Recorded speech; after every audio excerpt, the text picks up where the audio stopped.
It has to come from them. It has to come from a level of that self-awareness.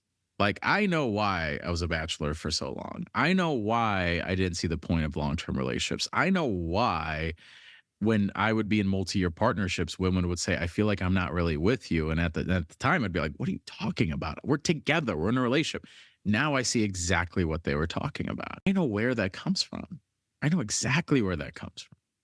And the amount of emotional weight I had to take off myself based on my own personal story was my job. But I had to see it as a job I needed to initiate and do.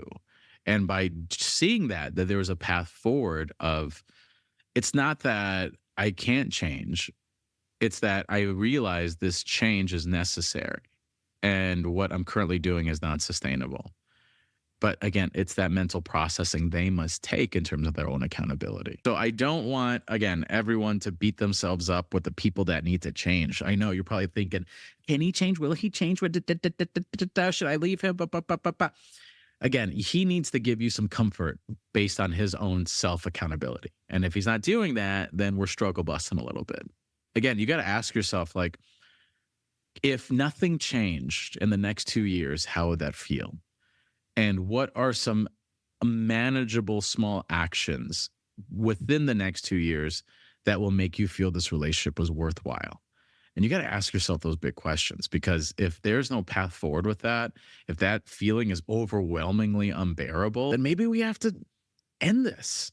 And I'll never tell people to break up. I'll never tell people to stay. That I always say, does this serve you?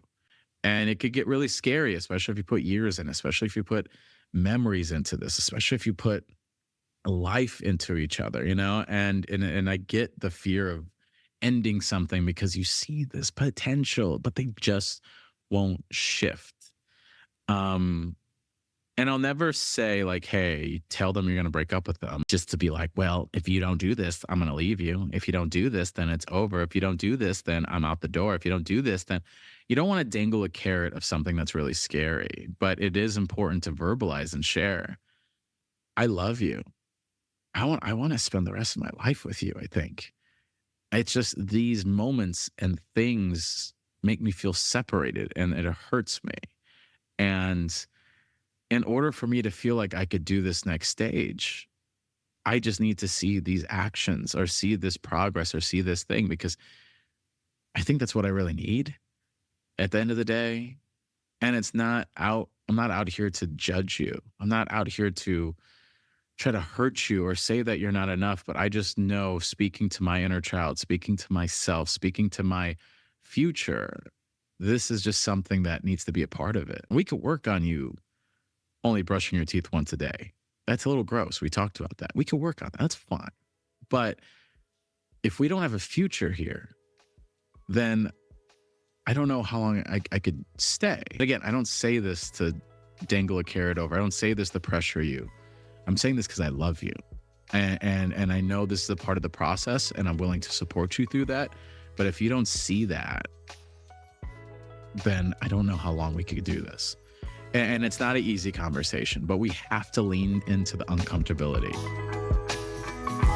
The Self-Hype Podcast.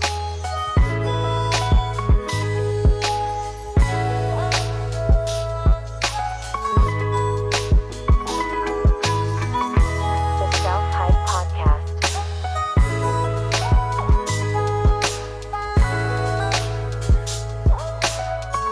The Self-Hype Podcast.